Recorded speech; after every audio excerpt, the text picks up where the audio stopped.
Durante los últimos años, el fútbol argentino sobresalió por sus formatos particulares y sus cambios de reglas año a año. Aunque para muchos la debacle comenzó con el torneo de 30 equipos en 2015, Julio Humberto Grondona impulsó otras innovaciones durante su mandato al frente de la Asociación del Fútbol Argentino.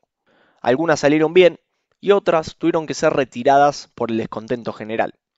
En el capítulo de hoy, la temporada en donde los empates se definían por penales. Caño Liga, un podcast sobre lo raro que tiene el fútbol.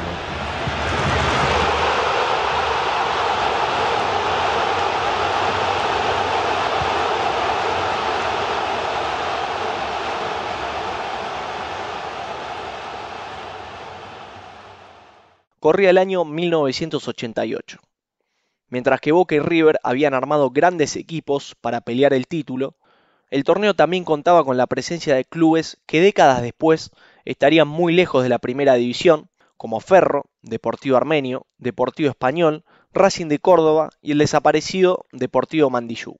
Por aquel entonces, los triunfos todavía valían 2 puntos, algo que no se modificaría globalmente hasta la década de los 90. Además, el torneo argentino ya tenía la particularidad de los promedios que habían sido establecidos en 1983. En ese contexto, Grondona decidió impulsar una idea con el objetivo de que los partidos fueran más ofensivos y que los equipos no se conformen con el empate. Por decisión de la AFA, para la temporada 88-89 los triunfos valdrían 3 puntos y los empates 1. La novedad más importante era que en caso de terminar en igualdad, los equipos disputarían una tanda de penales y el ganador se quedaría con un punto extra. Es decir, en caso de ganar, el equipo suma 3. En caso de empatar y ganar en la tanda de penales, suma 2, y en caso de empatar y perder en la tanda de penales, se queda con un punto. Para hacer todo aún más engorroso, este reglamento valía solo para la tabla de posiciones, ya que los promedios aún se regían con el formato tradicional de 2 puntos en caso de victoria. La prueba piloto para esta idea fue un amistoso entre Boca e Independiente en la Bombonera, cuyo resultado fue un anticipo de lo que se vendría durante la temporada. En aquel partido, el Ceneice y el Rojo empataron 1-1 con goles de La Torre y Ubaldi y llegó el momento de definir por penales. Fiel a las excentricidades de la idea de la AFA, no fue una tanda de penales tradicional. Cada equipo tenía que patear en un arco distinto y con una pelota diferente a la que usaba el rival. De esa manera, toda la tanda fue excesivamente larga y tediosa, ya que los árbitros tenían que cruzar todo el largo del campo de juego para cada una de las ejecuciones. Entre los preparativos previos de la tanda y los disparos, los hinchas tuvieron que esperar más de 30 minutos para conocer al ganador, que finalmente fue Independiente gracias al 8-7 en los penales. Gana Independiente. Vamos a ver, Bocini, tiró gol. Gol de Independiente 8. Boca 7 en penales. Habían finalizado 1-1 los 90 minutos reglamentarios. Y el que define es Ricardo Bocini. Ganó Independiente en este amistoso.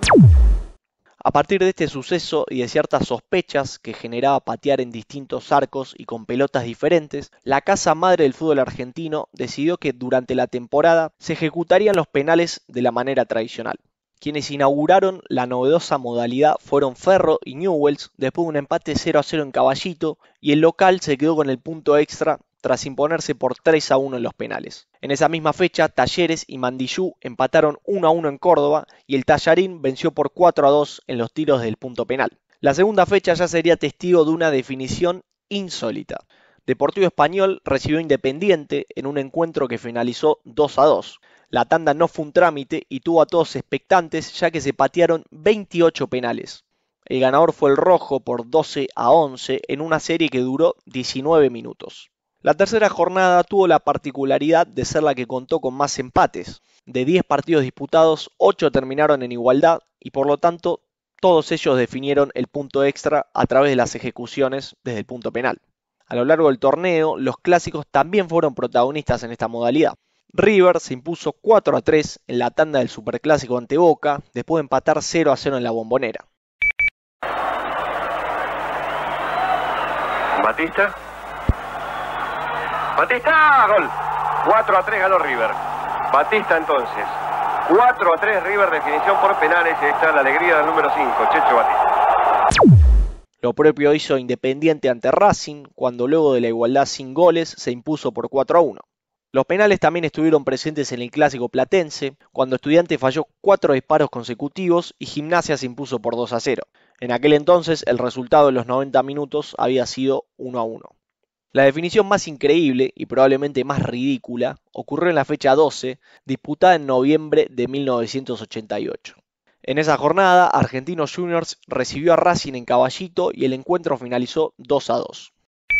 2-2, Argentinos Juniors Racing. Después de un empate entretenido, nadie podía prever que allí se presenciaría la tanda de penales más larga de la historia hasta aquel momento. En una serie que duró 45 minutos, el bicho venció a la Academia por 20-19 y se quedó con el punto extra. Para llegar a ese resultado debieron patear 44 penales, solo 4 menos del récord mundial actual. Después de ostentar la marca durante 17 años, el nuevo récord se lo quedó un partido por la Copa de Namibia en el año 2005, en el que se realizaron 48 ejecuciones. El malestar de los hinchas se hizo notar con el transcurso del torneo y la AFA comenzó a repensar la modalidad.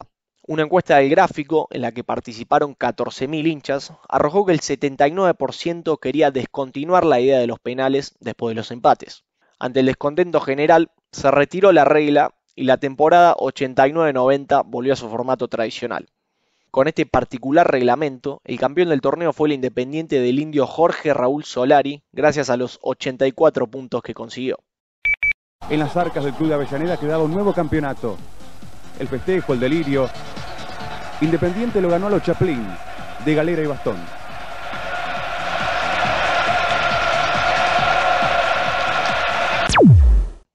Las estadísticas finales indican que el equipo que más participó de esta modalidad fue Mandillú, que empató 19 de sus 38 partidos. El más ganador en los tiros desde el punto penal fue Vélez, con 12 tandas ganadas, y el peor fue Instituto, que solo pudo imponerse en una.